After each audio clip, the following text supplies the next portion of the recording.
आर्थिक लेनदेनको विवादमा फिल्म रामायणका निर्माताको उजुरीपछि पक्राउ परेका अभिनेता अनमोल केसी अस्पताल भर्ना। करिब आधा महिना लामो अमेरिका तथा चीन भ्रमण पूरा गरी प्रधानमन्त्री पुष्पकमल दाहाल प्रचण्ड स्वदेश फिर्ता। प्रधानमन्त्रीको 40 बुँदे ब्रिफिङ, चीनमा 19 तोपको सलामी, अन्तर्राष्ट्रिय मञ्चमा बलियो उपस्थिति भएको दाबी। पोखरा विमानस्थलमा चीनबाट सोझै हवाई उडान गर्ने बारे छलफल सकारात्मक रहेको प्रधानमन्त्री प्रचण्डको भनाई। नेपाल र चीनका सबै नाका खोल्ने सहमति भएको प्रधानमन्त्री प्रचण्डको जिकिर। सहमति भइसकेको भनिएको मणिपाल प्रकरणमा फेरि 7 जना समातिए। सहमति भइसकेपछि फेरि किन समातिए 7 जना, यसको विषयमा पुरै जानकारी। डाक्टर कोट्ने र अस्पताल तोडफोड गर्नेलाई उन्मुक्ति दिन नहुने गण्डकी प्रदेशका मुख्यमन्त्री सुरेन्द्र राज पाण्डेको धारणा। एमालेको बागमती प्रदेश अध्यक्षमा कैलाश ढुङ्गेल निर्वाचित। एमालेको बागमती प्रदेश कमिटी निर्वाचित पदाधिकारी र सदस्य को छन्, कस्तो बन्यो टिम, यसको विषयमा पुरै जानकारी आजको समाचारमा हेर्नुहोस्। नेकपा एमालेको कर्णाली अधिवेशनमा राजबहादुर साई र प्रेमबहादुर सिंहले लिए उम्मेदवारी फिर्ता। नेकपा एकीकृत समाजवादी नवलपुरको सिङ्गो कमिटीले गर्यो पार्टी परित्यागको घोषणा। चीनसँगको मित्रताबाट लाभ लिन नेपाल चुकेको लुम्बिनी प्रदेशका प्रदेश प्रमुख अमिक शेरचनको दाबी। आजदेखि 16 श्राद्ध सुरु।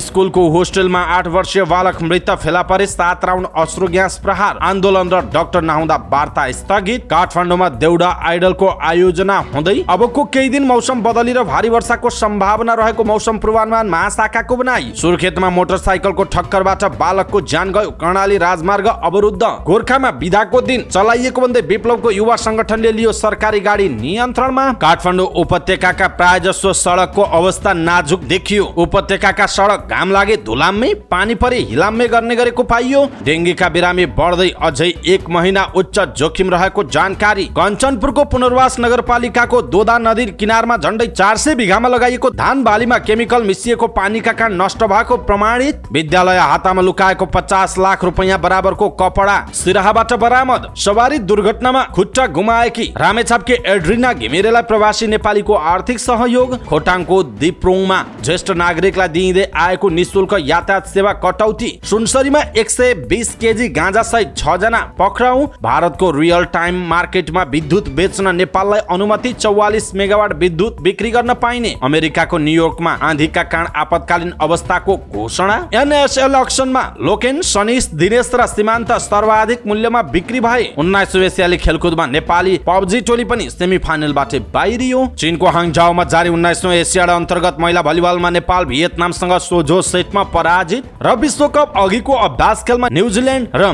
बङ्गलादेश विजयी। दर्शक महानुभाव नमस्कार। समाचार पार्टी .com को न्यूज बुलेटिनमा यहाँलाई हार्दिक स्वागत छ। म प्रहलाद चन्द्र घिमिरे। सदाको चाहिँ आज पनि हामी उपस्थित भएका छौँ आजका मुख्य समाचार, ब्रेकिङ न्यूज अपडेट लगायत तपाईँलाई काम लाग्ने हेर्नै पर्ने महत्त्वपूर्ण समाचारहरू लिएर। हाम्रो मेहनतका लागि यो भिडियोमा एउटा लाइक अवश्य गर्नुहोला। दर्शक महानुभाव पलपलको न्यूज अपडेट हेर्नका लागि हाम्रो च्यानललाई तपाईँले अहिलेसम्म सब्स्क्राइब गर्नुभएको छैन भने कृपया सब्स्क्राइब गर्नुहोस् अनि नजिकै आउने बेल आइकनलाई क्लिक गर्नुहोला। दैनिक रूपमा हेर्नुहुन्छ भने रेगुलर भनेर लेख्नुहोला। आज पहिलोचोटि हेर्दै हुनुहुन्छ भने फर्स्ट टाइम भनेर लेखिदिनु होला। देशभित्र हुनुहुन्छ भने आफू रहेको गाउँठाउँ सहर जिल्लाको नाम लेख्नुहोला। विदेशमा हुनुहुन्छ भने कुन देशबाट हामीलाई हेरिरहनु भएको छ त्यो कुरा तलको कमेन्ट बक्समा कमेन्ट गर्नुहोला। आउनुहोस् दर्शक महानुभाव आजका मुख्य समाचार सुरु गरौँ। लेनदेन विवादमा पक्राउ परेका अभिनेता अनमोल केसी अस्पताल भर्ना भएको प्रसङ्गबाट।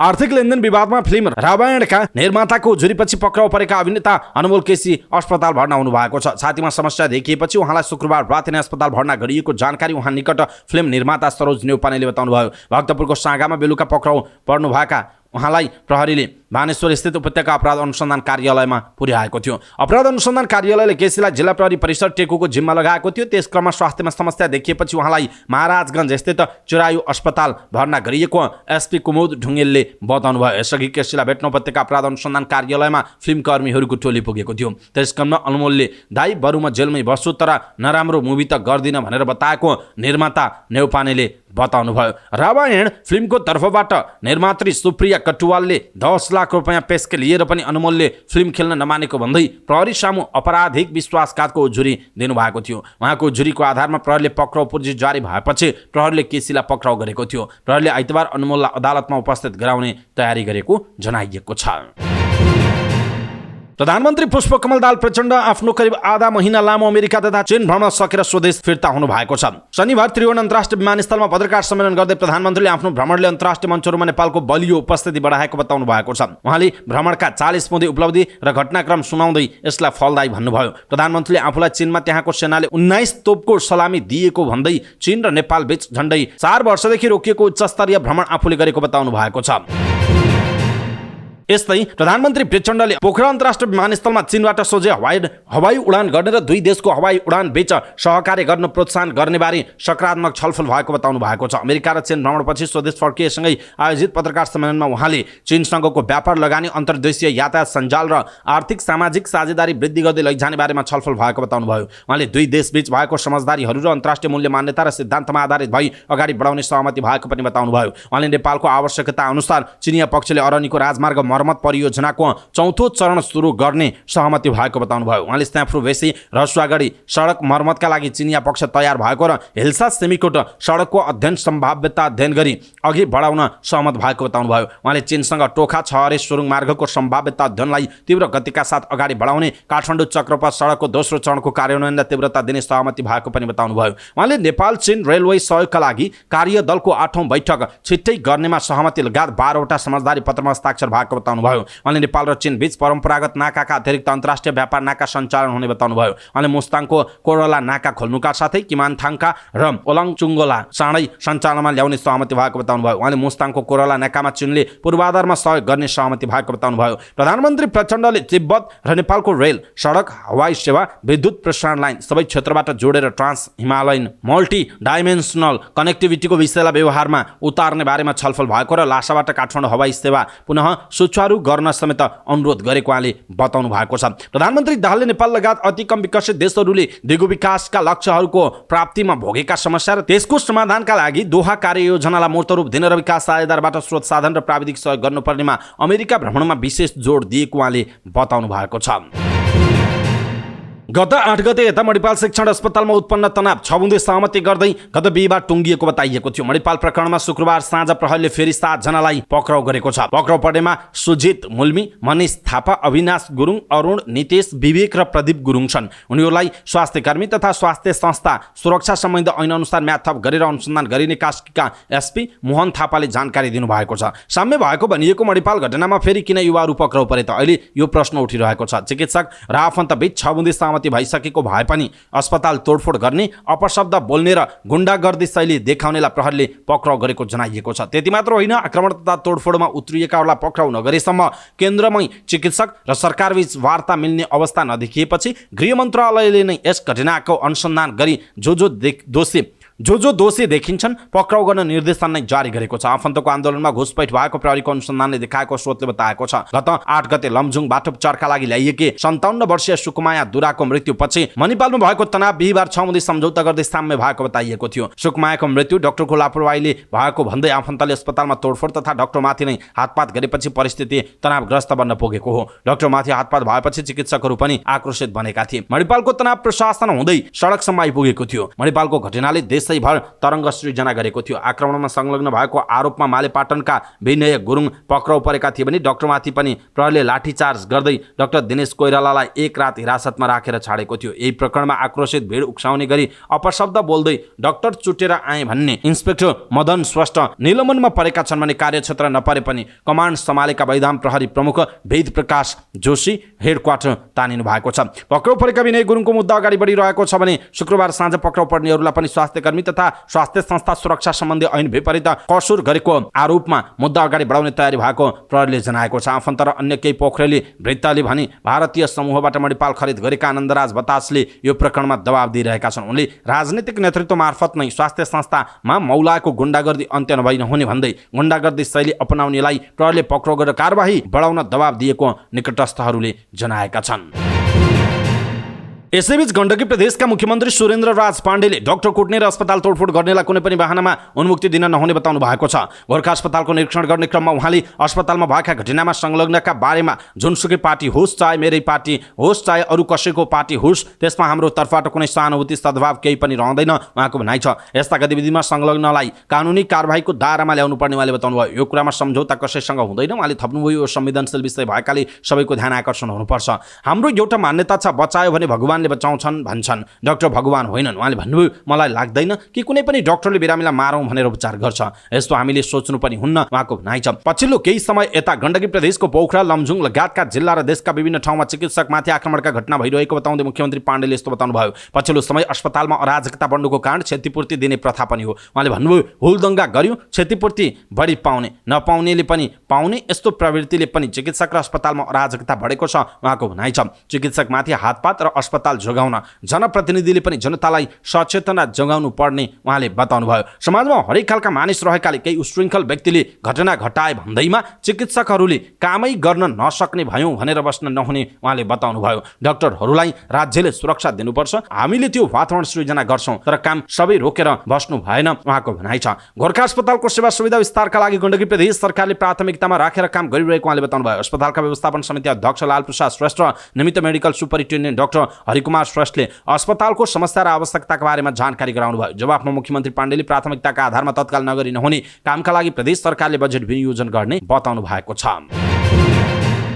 आन्दोलन र डाक्टरहरू वार्तामा नपुगेपछि वार्ता स्थगित भएको छ। गृह मन्त्रालयमा बस्ने गरी गृहमन्त्री नारायण काजी श्रेष्ठले आह्वान गरेको वार्तामा आन्दोलन र चिकित्सकहरू उपस्थित नभएपछि वार्ता स्थगित भएको हो। वार्ता गर्नका लागि नर्सिङ परिषदकी अध्यक्ष प्राध्यापक सरला केसी, भगवान कोइराला लगायतका डाक्टरहरू गृह मन्त्रालय पुग्नु भएको थियो भने सरकारको तर्फबाट गृहमन्त्री श्रेष्ठ, गृह सचिव, शिक्षा सचिव पुग्नु भएको थियो। तर आन्दोलन र चिकित्सकहरू मध्ये एकजना मात्र आएपछि वार्ता नबसेको गृह मन्त्रालय स्रोतले बताएको छ। अर्को वार्ता फेरि बस्ने जनाइएको छ।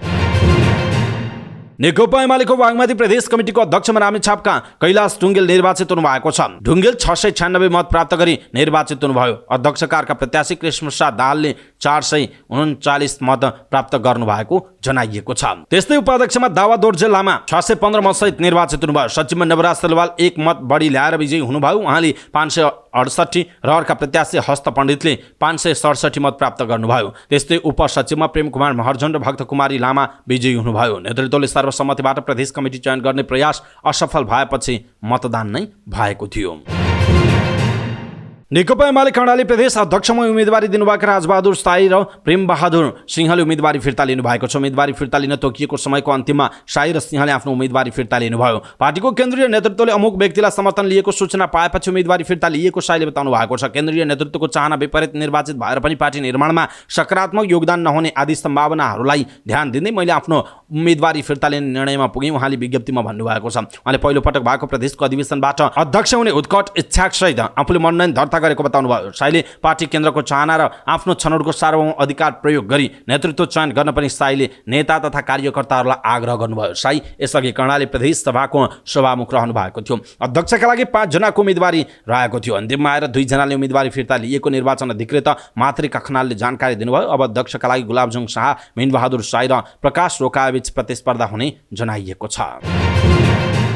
नेकपा एकीकृत समाजवादी जिल्ला कमिटी नवलपुरका अध्यक्ष झबीलाल राणा सहितको सिङ्गो टिमले पार्टी परित्याग गरेको घोषणा गरेका छन्। प्रेस विज्ञप्ति जारी गर्दै अध्यक्ष राणा सहित 31 जना नेताले पार्टी परित्याग गरेको घोषणा गरेका हुन्। राणा सहित उपाध्यक्ष प्रेम नारायण पाण्डे, उपसचिव होमकान्त पराजुली, गोविन्द सुनार, प्रदेश कमिटी सदस्य श्यामप्रसाद भुर्तेल, खगराज कणेल र समाजवादी प्रेस सङ्गठनका केन्द्रीय सदस्य खगेन्द्र पराजुलीले पार्टी परित्यागको घोषणा गर्नुभयो। जिल्ला सदस्य ऋषिराम डुम्री, मनरेखा झेंडी, राजू चापागाई, धनलाल भूषाल, सीता अधिकारी पराजुली, होम कुमारी पोखरेल, सुन्दर जङकुमार र सूर्यप्रसाद कणेल पनि पार्टी परित्याग गर्ने सूचीमा हुनुहुन्छ। पार्टी परित्याग गर्नेमा जिल्ला सदस्यहरू मनबहादुर सारू, दधिराम पाण्डे, इन्द्र चापागाई, पूर्णबहादुर सोती, मोहन राज घिमिरी, प्रेम कुमारी शर्मा, नमकान्त भूषाल, लीला सुनार, अर्जुन विक र विजय भण्डारी पनि हुनुहुन्छ। विभिन्न कमिटी र जनवर्गीय सङ्गठनको जिम्मेवारी भूमिकामा रहेकाहरूले असोजको 5 गतेका दिन पार्टीको केन्द्रीय कमिटी र गण्डकी प्रदेश कमिटीमा गराइएको ध्यानाकर्षणका सम्बन्धमा कुनै पनि सुनवाई, छलफल, निर्णय समेत नगरेको हुँदा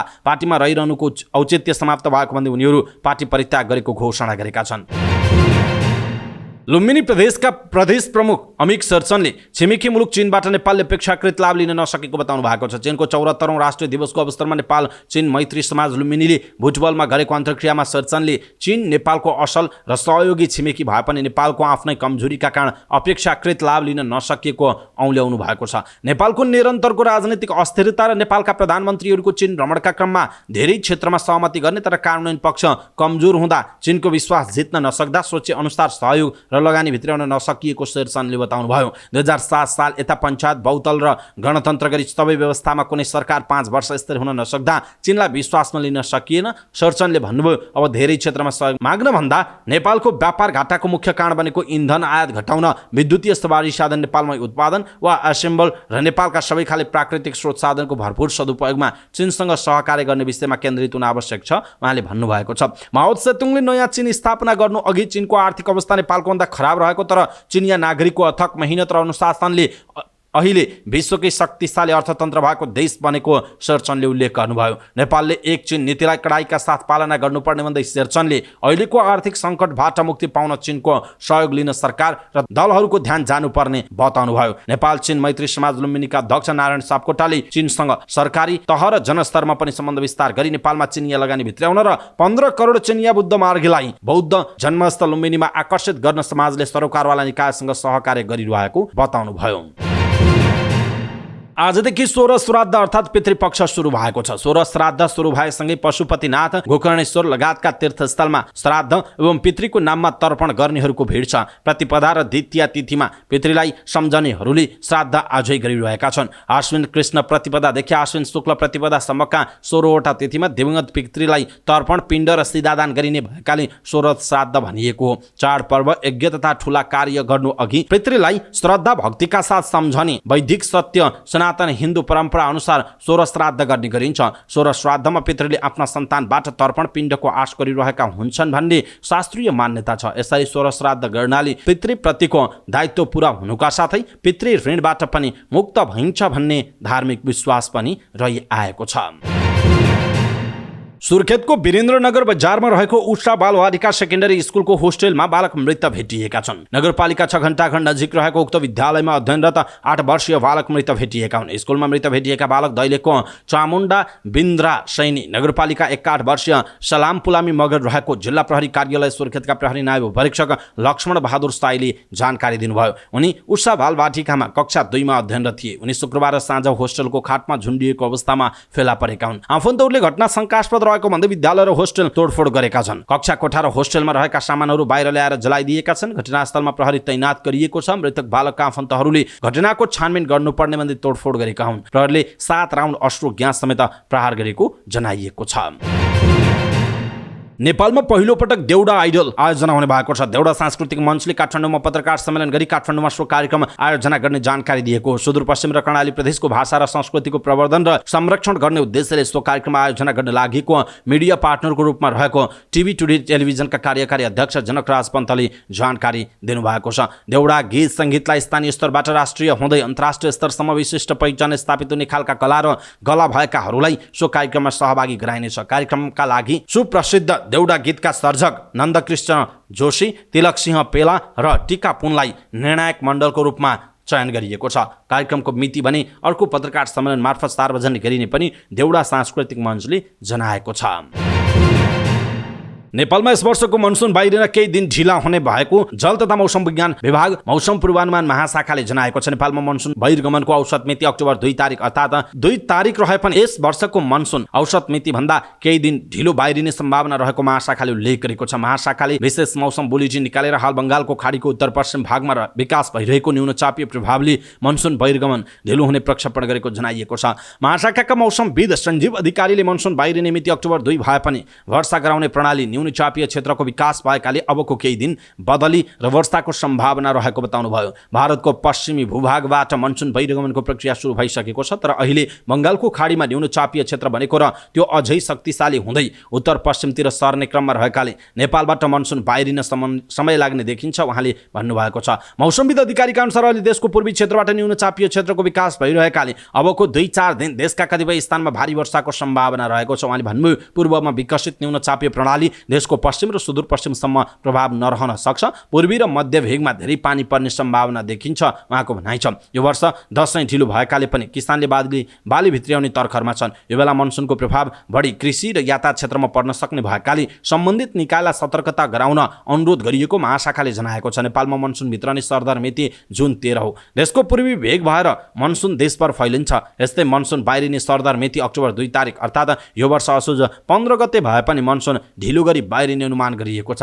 यस वर्ष सरदर मिति भन्दा एक दिन ढिलो अर्थात् जुन 14 तारिक जेठ 31 गते मनसुन नेपाल भित्रिएको जनाइएको छ। महाशाखाका अनुसार आगामी 3-4 दिनसम्म देशका धेरै स्थानमा आंशिकदेखि सामान्य बदली भई केही स्थानमा मेघ गर्जन र चट्याङसहित हल्कादेखि मध्यम वर्षा हुनेछ। त्यस्तै कोशी मधेस गण्डकी र लुम्बिनी प्रदेशका 1-2 स्थानमा भारी वर्षाको समेत सम्भावना छ। वर्षाले पहाडी विभागमा पहिरोको जोखिम रहेको, ठूला तथा साना नदी खोला नालाहरूमा पानीको सतह केही बढ्न सक्ने र दैनिक जनजीवन तथा सडक हवाई यातायात समेत केही प्रभावित हुन सक्ने सम्भावना रहेको भन्दै आवश्यक सतर्कता अपनाउन महाशाखाले अनुरोध गरेको छ। साथै बाली भित्र्याउने बेला पनि भएकाले आवश्यक सतर्कता र पूर्व तयारी अपनाउन सर्वसाधारण तथा सबै सरकारवाला निकायमा अनुरोध समेत गरिएको छ। यस्तै अहिले देशभर आंशिकदेखि सामान्य बदली रही कोशी मधेस र बागमती प्रदेशका केही स्थानमा र बाँकी प्रदेशका थोरै स्थानमा मेघ गर्जन र चट्याङसहित हल्कादेखि मध्यम वर्षाको सम्भावना छ।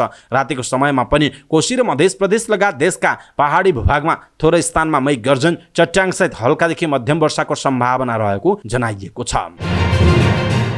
मोटरसाइकलको ठक्करबाट सुर्खेतको वीरेन्द्रनगरमा एक बालकको ज्यान गएको छ। वीरेन्द्रनगर 3 स्थित गोकुल कटेज नजिकै मोटरसाइकलले ठक्कर दिँदा दैलेखको 8-20 नगरपालिकाका 5 वर्षीय टुक दर्शन गिरीको ज्यान गएको। दुर्घटनामा गम्भीर घाइते गिरीको उपचारका क्रममा कर्णाली केयर अस्पतालमा मृत्यु भएको जिल्ला प्रहरी कार्यालय सुर्खेतले जनाएको छ। मृतक बालक वीरेन्द्रनगर 3 भैरव स्थानमा मामाको घरमा बसेर एलकेजीमा पढ्दै आएका थिए। दुर्घटना लगत्तै मोटरसाइकल चालक फरार छन्। मोटरसाइकल नम्बर नखुलेकाले उनको खोजीका लागि प्रहरी परिचालन गरिएको जनाइएको छ। आफन्तले ठक्कर दिने मोटरसाइकल खोजेर चालकलाई पक्राउ गर्नुपर्ने माग राख्दै गोकुल कटेज नजिकै कर्णाली राजमार्ग अवरुद्ध गरेका छन्।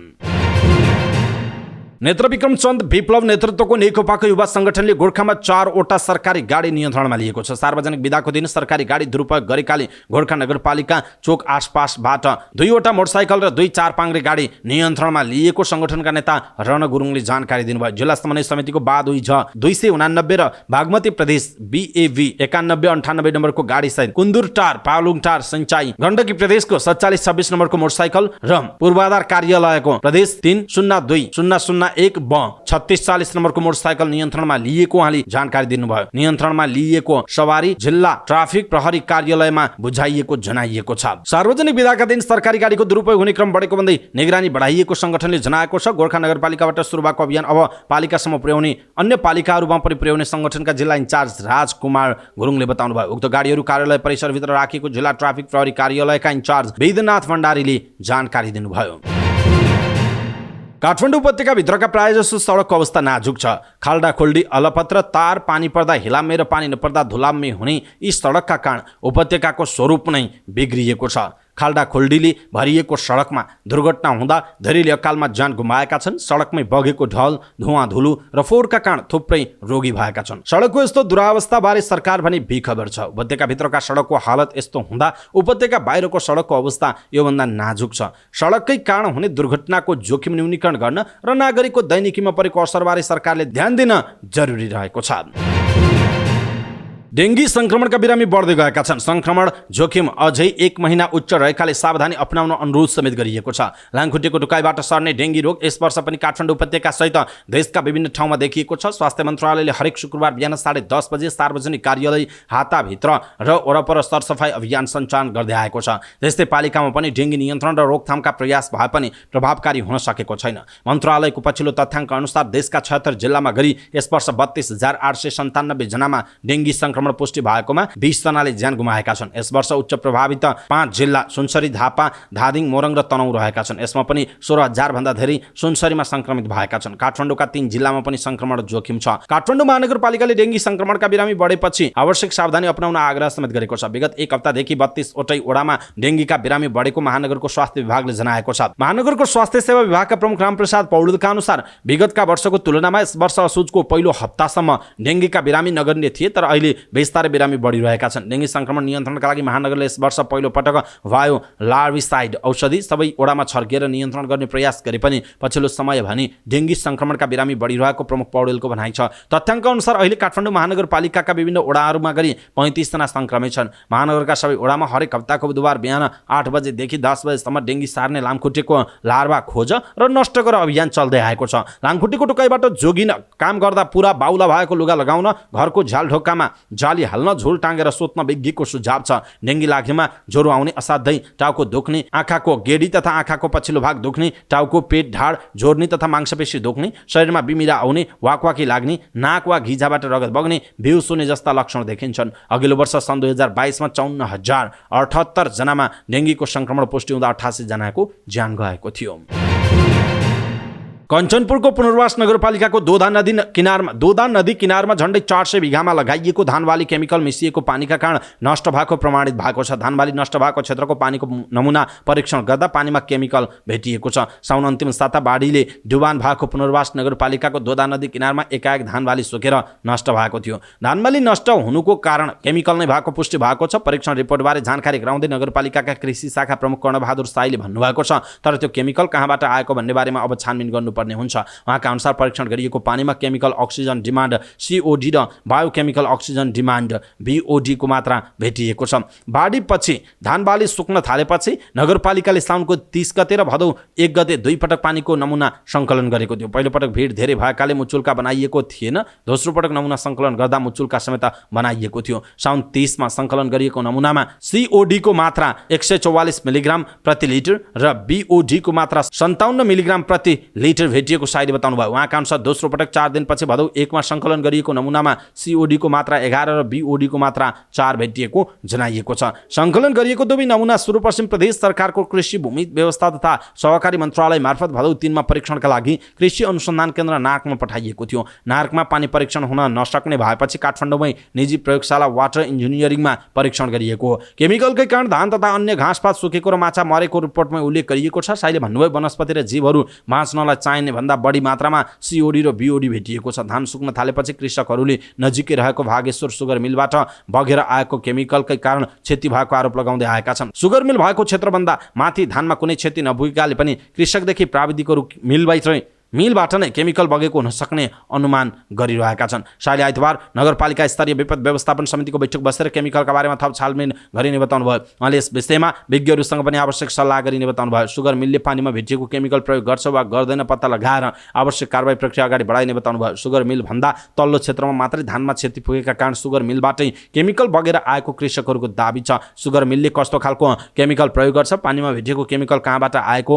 यो सबै छानबिन गर्नुपर्छ। कृषि भूमि व्यवस्था तथा सहकारी मन्त्रालयका योजना तथा अनुगमन शाखा प्रमुख टिकाराम थापाले भन्नुभएको छ, केमिकलबाटै धानमा क्षति पुगेको प्रमाणित भएको छ। उहाँको भनाइ छ, दोदा नदीमा आएको बाढीपछि डुबान परेको क्षेत्र वडा नम्बर 5 को सिमरी र उद्री तथा वडा नम्बर 10 परासनमा 385 बिघा धान र 218 बिघा उखुमा क्षति भएको कृषि शाखाले जनाएको छ। कृषकहरूले वडा कार्यालयमा दिएको निवेदनका आधारमा उक्त विवरण सङ्कलन गरिएको हो। नदी किनारको उक्त क्षेत्रमा हरेक वर्ष डुबान हुने गरेको छ। दोदा नदीमा बाढी आउने बित्तिकै बस्तीमा पसेर डुबान हुने गरेको जनाइएको छ।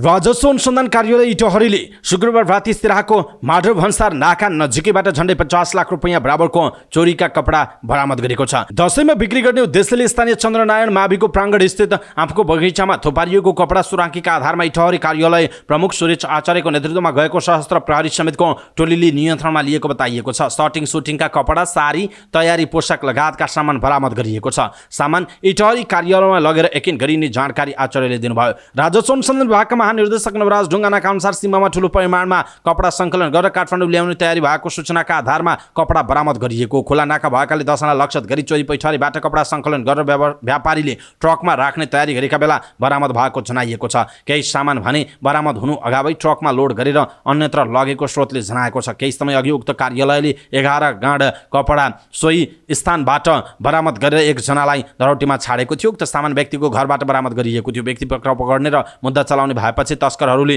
चोरीको सामान खुल्ला चौरमा सङ्कलन गरेर ट्रकमा लोड गर्न थालेको हुन सक्ने बताइएको छ। महानिर्देशक ढुङ्गानाले चाडबाडमा खुल्ला सिमानाबाट चोरी पैठारी बढ्ने भएकाले सतर्कता अपनाइएको बताउनु भएको छ।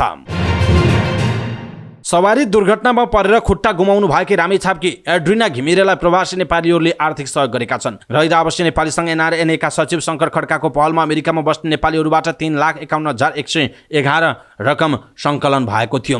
उक्त रकम घिमिरेको निवासमा काङ्ग्रेस पूर्व महामन्त्री डाक्टर शशाङ्क कोइराला, केन्द्रीय सदस्य जितजङ बस्नेत, काठमाडौँ जिल्ला सभापति सबुज बानिया, नेता हरिबोल भण्डारी, नेवी सङ्घका पूर्व महामन्त्री दीपक भट्टराईले गातले रकम हस्तान्तरण गर्नुभयो। एनआरएनएका महासचिव केशल पौडेलले पनि घिमिरेलाई अतिरिक्त सहयोग गर्नुभयो। घिमिरेलाई रकम हस्तान्तरण गर्ने कार्यक्रममा एनआरएनएका उपाध्यक्ष दुर्गा आचार्य र महासचिव गौरीराज जोशी पनि सहभागी हुनुभएको थियो। पूर्व महामन्त्री कोइरालाले रकम सङ्कलनको संयोजन गर्ने र सहयोग गर्ने अमेरिकामा रहेका नेपालीहरूलाई धन्यवाद व्यक्त गर्नुभयो।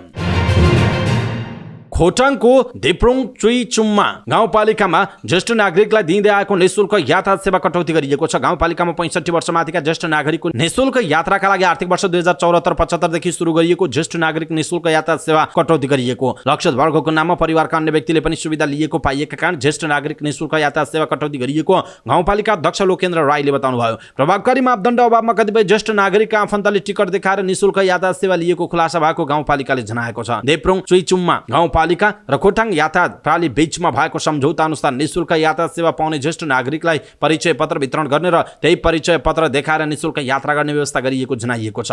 तर ज्येष्ठ नागरिकलाई वितरण गरिएको परिचय पत्र देखाएर परिवारका अन्य सदस्यले दुरुपयोग गरेको पाइएको गाउँपालिका अध्यक्ष राईले बताउनुभयो। तत्कालीन गाउँपालिका अध्यक्ष भूपेन्द्र राई र उपाध्यक्ष सपना राई नेतृत्वको स्थानीय सरकारले ज्येष्ठ नागरिक निःशुल्क यातायात सेवा सुरु गरेका थिए। यातायात प्रणाली र गाउँपालिका बीचमा गाउँपालिकाले पालिकाभित्रका ज्येष्ठ नागरिकलाई निःशुल्क यातायात उल्लेख भएको टिकटको व्यवस्था गर्ने, निःशुल्क यातायात सुविधा लिनका लागि ज्येष्ठ नागरिकले गाउँपालिकाले जारी गरेको ज्येष्ठ नागरिक निःशुल्क यातायात परिचय पत्र बोकेको हुनुपर्ने, भुक्तानी लिन आउँदा यातायात व्यवसायले उपयोग भएको त्यही टिकटको अर्धकट्टी लिएर आउने, गाउँपालिकाले भुक्तानी समिति गठन गरेर त्यही समिति मार्फत यातायात प्रणालीलाई मासिक रूपमा भुक्तानी दिने सम्झौता, वार्षिक रूपमा नवीकरण गर्ने लगायतका सम्झौता भएको जनाइएको छ। यस्तै साकेला गाउँपालिकामा ज्येष्ठ नागरिक तथा क र ख वर्गको परिचय पत्र पाएका अपाङ्गता भएका व्यक्तिलाई दिँदै आएको निःशुल्क यातायात सेवाको सम्झौता नवीकरण नभएको पाइएको छ। साकेला गाउँपालिकाका तत्कालीन गाउँपालिकाका अध्यक्ष अर्जुन खड्का र उपाध्यक्ष सरिता खड्काको पालामा 2076-77 देखि ज्येष्ठ नागरिक तथा क र ख वर्गको परिचय पत्र पाएका फरक क्षमता भएका व्यक्तिहरूलाई सडक यात्रामा 100% छुट दिने व्यवस्था मिलाइएको थियो। चालु आर्थिक वर्षमा भने ज्येष्ठ नागरिक तथा क र ख वर्गको परिचय पत्र पाएका फरक क्षमता भएका व्यक्तिका लागि निःशुल्क यातायात सेवाको सम्झौता नवीकरण नभएको खोटाङ यातायात पालिका महासचिव रामकुमार हिङमाङले बताउनु भएको छ। प्रहरीले सम्झौता नवीकरणका लागि 2079 चैतको 22 गते प्रतिनिधि सुन्दर तामाङलाई साकेला गाउँपालिकामा पठाएको थियो। साकेला गाउँपालिका र खोटाङ यातायात प्रणाली बीच साकेला गाउँपालिका रसुवाघाट गाईघाट सडक तथा साकेला गाउँपालिका दिगतेल काठमाडौँ सडकमा यात्रा गर्ने ज्येष्ठ नागरिक र अपाङ्गता भएकालाई भाडामा 100% छुट दिने सम्झौता भएको थियो। साकेला गाउँपालिका अध्यक्ष रवि प्रकाश राईले भने ज्येष्ठ नागरिक तथा क र ख वर्गको परिचय पत्र पाएका अपाङ्गता भएका व्यक्तिलाई दिँदै आएको निःशुल्क यातायात सेवाले निरन्तरता पाइरहेको बताउनुभयो। गाउँपालिका अध्यक्ष राईका अनुसार अहिले वडावडामा टोकन वितरण भइरहेको छ। साकेला गाउँपालिकामा पनि ज्येष्ठ नागरिक र अपाङ्गता भएका व्यक्तिका लागि उपलब्ध गराइएको टोकन प्रयोग गरेर अन्य व्यक्तिले निःशुल्क यातायात लिएको पाइएको छ। सुनसरीको बराहा क्षेत्र नगरपालिका 1 चतरा पुल नजिकै 120 केजी गाँजासहित प्रहरीले 6 जनालाई पक्राउ गरेको छ। प्रहरीले बराहा क्षेत्र जाने सडकबाट प्रदेश 102-050 प 6304 नम्बरको मोटरसाइकल र BR 02R9994 नम्बरको जिपमा लैजाँदै गरेको गाँजासहित उनीहरूलाई पक्राउ गरेको जनाइएको छ। पक्राउ पर्नेमा भारतका 36 वर्षीय मोहम्मद सिराज, 20 वर्षीय अस्ताजु आलम, 19 वर्षीय नासिम आलम, 52 वर्षीय ओम प्रकाश रजक, सुनसरीका देवनागञ्ज गाउँपालिका 5 बस्ने 31 वर्षीय ओम प्रकाश शाह र 20 वर्षीय शिवम शाह रहेको जनाइएको छ। नियन्त्रणमा लिएको गाँजा, जीप, मोटरसाइकल र पक्राउ परेका छन् भने 6 जनालाई जिल्ला प्रहरी कार्यालय सुनसरीमा लगिएको प्रहरीले जनाएको छ।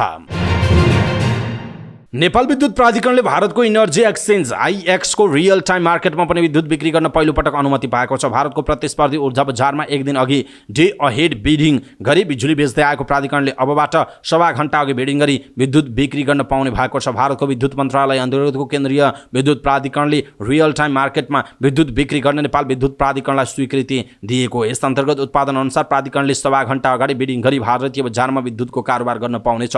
भारतको विद्युत मन्त्रालयले 15 साउनमा विद्युत आयात निर्यात क्रस बोर्डर स्वीकृति तथा सहजीकरणका लागि तोकिएको निकायको कार्यविधि संशोधन मार्फत छिमेकी देशका अनुमति प्राप्त निकायलाई रियल टाइम मार्केटमा पनि सहभागी हुन पाउने व्यवस्था गरेको थियो। भारतको केन्द्रीय विद्युत प्राधिकरणले पहिलो चरणमा 19.4 मेगावाटको तल्लो मोदी र 24.25 मेगावाटको काबेली बिउ एक जलविद्युत आयोजनाबाट उत्पादित करिब 44 मेगावाट विद्युत रियल टाइम मार्केटमा बिक्रीको अनुमति दिएको छ। यी दुवै आयोजनाको विद्युत अहिले डे अहेड मार्केटमा बिक्री भइरहेको थियो। डे अहेड मार्केटमा दिइएको अनुमति शनिबार सकिँदै थियो। डे अहेडको नवीकरणका लागि पठाइएकोमा दुवै आयोजनाको विद्युत डे अहेड र रियल टाइम मार्केट दुवैमा बिक्रीका लागि अनुमति प्राप्त भएको प्राधिकरण विद्युत व्यापार विभागका निर्देशक प्रबल अधिकारीले बताउनुभयो। अब दुई आयोजनाको विद्युत डे अहेड र आवश्यकता अनुसार रियल टाइम मार्केटमा बिक्री वितरण गर्न सकिने निर्देशक अधिकारीले बताउनु भएको छ। प्राधिकरणले देशभित्र खपत गरी बचत भएको वर्षायामको विद्युत भारततर्फ निर्यात गर्दै आएको छ। प्राधिकरणले आईएक्सको डे अहेड बजारमा प्रतिस्पर्धा मार्फत र केही अघिबाट मध्यकालीन विद्युत सम्झौता बमोजिम करिब 110 मेगावाट विद्युत भारतीय कम्पनी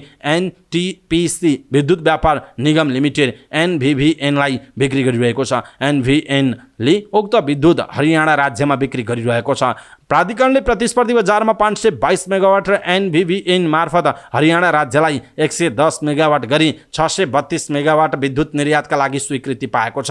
यसमध्ये 562 मेगावाट विद्युत ढल्केवर मुजफ्फरपुर 400 केभी अन्तर्देशीय प्रसारण लाइनबाट र 70 मेगावाट महेन्द्रनगर टनकपुर 132 केभी प्रसारण लाइनबाट निर्यात भइरहेको छ। प्राधिकरणले चालु आर्थिक वर्ष 2080-81 को साउन र भदौमा 5 अर्ब 43 करोड 31 लाख रुपैयाँको विद्युत भारततर्फ निर्यात गरेको जनाइएको छ। अमेरिकाको न्युयोर्कमा आँधीका कारण आपतकालीन अवस्थाको घोषणा गरिएको छ। न्युयोर्क शहरमा शक्तिशाली आँधीपछिको बाढीका कारण आपतकालीन अवस्थाको घोषणा गरिएको हो। त्यहाँ मुख्य गरी सडक र विमानस्थल अस्तव्यस्त भएको छ। लागार्डिया एयरपोर्टको एउटा टर्मिनल बाढीपछि बन्द गरिएको बीबीसीले जनाएको छ। जनजीवन प्रभावित भएको छ। केही क्षेत्रमा 5 इन्च अर्थात् 12.7 सेन्टिमिटरसम्म पानी जमेको छ। न्युयोर्कका गभर्नर क्याथी होचुलले मानिसहरूलाई सुरक्षित रहन र बाढीपछिको सडकमा यात्रा नगर्न आग्रह गर्नुभएको छ। हवाई यात्रुलाई पनि यात्रा गर्नु पूर्व अधिकारीहरूसँग सोधीखोजी गर्न अनुरोध गर्नुभएको छ। बाढीमा फँसेका 6 जनाको उद्धार गरेको र थप क्षतिको विवरण प्राप्त नभएको उद्धारमा संलग्न अधिकारीलाई उद्धृत गर्दै बीबीसीले जनाएको छ। नेपाल सुपर लिग एनएसएल को दोस्रो संस्करणमा समूह एमा रहेका 4 खेलाडी सर्वाधिक मूल्यमा बिक्री भएका छन्। नेपाली राष्ट्रिय टिमका फरवार्ड लकेन लिम्बू सबै 9वटै टिमको रोजाइमा परे र झापा एफसीमा क्याटेगोरी ए को सर्वाधिक मूल्य 3,50,000 रुपैयाँमा अनुबन्ध भएका छन्। त्यस्तै एपीएफ क्लबका फरवार्ड शनि श्रेष्ठ राष्ट्रिय टिमका डिफेन्डर पनि 8वटा टिमको रोजाइमा परे र गोला प्रथाबाट ललितपुर एफसीमा अनुबन्ध भए। शनिसलाई धनगढी एफसी बाहेक सबैले अनुबन्ध गराउन चाहेका थिए। त्यस्तै दिनेश हेमजन 6 टिमको रोजाइमा परे र गोला प्रथा 3,50,000 रुपैयाँमा ललितपुर एफसीमा आबद्ध भए। राष्ट्रिय टिमका डिफेन्डर सीमान्त थापा 5 टिमको रोजाइमा परे र उच्चतम मूल्य 3,50,000 रुपैयाँमा वीरगञ्ज एफसीमा अनुबन्ध भए। नेपाल सुपर लिगको यो दोस्रो संस्करणमा Jhapa FC, sporting Ilam D Mechi र वीरगञ्ज नयाँ टिमको रूपमा आएका छन्। अक्सनमा जम्मा 179 खेलाडीलाई टिमहरूले विभिन्न मूल्यमा अनुबन्ध गरेको थियो। एनएसएलको दोस्रो संस्करण नोभेम्बर 24 देखि डिसेम्बर 30, मक्सर 8 देखि पुष 14 सम्म हुने आयोजकले जनाएको छ। एनएसएलमा साबिक विजेता काठमाडौँ रेजर्स, साबिक उपविजेता Dhangadhi FC, Lalitpur city FC, Pokhara thunders FC Chitwan, Butwal Lumbini FC, Jhapa FC, sporting Ilam de Mechi र वीरगञ्ज युनाइटेड गरी 9 टिमले प्रतिस्पर्धा गर्ने जनाइएको छ। 19औं एसियाली खेलकुद अन्तर्गत ई स्पोर्ट्सको peace elite Asian games version PUBG मोबाइलमा नेपाली टोली सेमिफाइनलबाट बाहिरिएको छ। शनिबार बिहान चाइनाको हाङझाओ स्थित ई स्पोर्ट्स सेन्टरमा भएको सेमिफाइनल चरणको समूह एमा दक्षिण कोरिया र चाइनिज ताइपेईसँग पछाडि पर्दै तेस्रो स्थानमा रहेपछि नेपाल बाहिरिएको। फाइनल चरणमा पुग्नका लागि सेमिफाइनल चरणको समूहमा शीर्ष 2 मा रहनुपर्ने नियम रहेकोमा नेपाल तेस्रो भएपछि फाइनल चरण पुग्न नसकेको हो। शोभन कुमार प्रजापति, दिपेश गुरुङ, साहस भण्डारी, समीर गुरुङ, सङ्गिन भट्टराई सम्मिलित नेपाली टिमले 54 मिनट 33.346 सेकेन्ड टाइमिङ निकालेका थिए। कोरिया 50 मिनट 37.151 सेकेन्ड टाइमिङ सहित पहिलो स्थानमा रहँदा Chinese Taipei 52 minute 19.393 second timing सहित तेस्रो स्थानमा रहेर फाइनल चरण पुगेको बताइएको छ। नेपालले जापानलाई भने पछाडि पारेको थियो। नेपाल र जापान सेमिफाइनलबाट बाहिरिएका हुन्। सेमिफाइनलमा दुवै समूहबाट शीर्ष 2 टोली फाइनल चरण पुग्नेछ र फाइनल चरणमा शीर्ष 3 स्थानमा रहनेले पदक जित्ने जनाइएको छ। नेपालले यसअघि 2 चरणको एलिमिनेसन राउन्ड पार गर्दै सेमिफाइनल पुग्दै पदकको आशा भने जगाएको थियो, तर सेमिफाइनलबाट बाहिरिएपछि पबजीमा पनि पदक जित्ने नेपालको आशा सकिएको छ। चीनको हङझाओमा जारी 19औं एसियाड अन्तर्गत महिला भलिबलमा नेपाल भियतनामसँग सोझो सेटमा पराजित भएको छ। पहिलोपटक एसियाड खेलेको नेपाली महिला भलिबल टोलीले डेब्यू खेलमा भियतनाम विरुद्ध कमजोर प्रदर्शन गर्दा सहजै पराजित भएको हो। डेकिङ स्पोर्ट्स सेन्टर जिम्नासियममा शनिबार भएको खेलमा भियतनामले नेपाललाई 25-4, 25-16, 25-13ले पराजित गर्यो। पहिलो सेटमा भियतनामले 7 अङ्क जोडेपछि मात्र नेपालको पहिलो अङ्क भएको थियो। दोस्रो सेटमा नेपालले केही सुधारिएको प्रदर्शन गरे पनि भियतनामलाई रोक्न सकेन। तेस्रो सेटमा नेपालले सुरुमै लगातार 3 अङ्क जोड्दै अग्रता लिए पनि त्यो लय कायम राख्न सकेन। त्यसपछि भियतनामले लगातार 7 अङ्क जोड्दै नेपाललाई पछाडि पारेको थियो। नेपाली महिला टोलीले खेलेको यो नै अहिलेसम्मको सबैभन्दा ठूलो प्रतियोगिता हो। यसअघि नेपालले 2019मा नेपालमै भएको 13औं सागमा रजत पदक जितेको थियो भने एभिसी सेन्ट्रल जोनमा 2 पटक स्वर्ण जितेको थियो। यसै वर्ष वैशाखमा नेपालमै भएको काभा च्यालेन्ज कपमा भने नेपाल तेस्रो भएको थियो।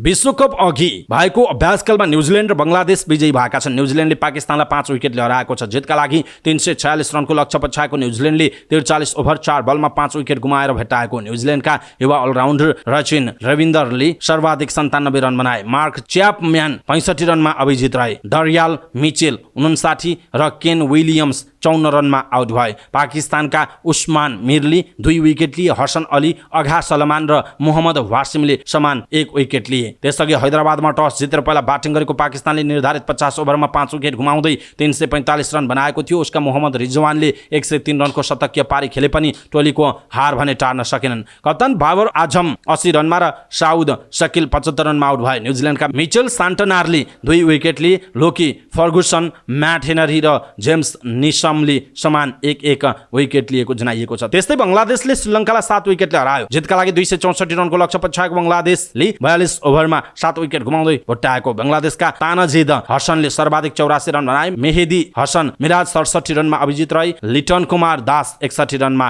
आउट भएको जनाइएको छ।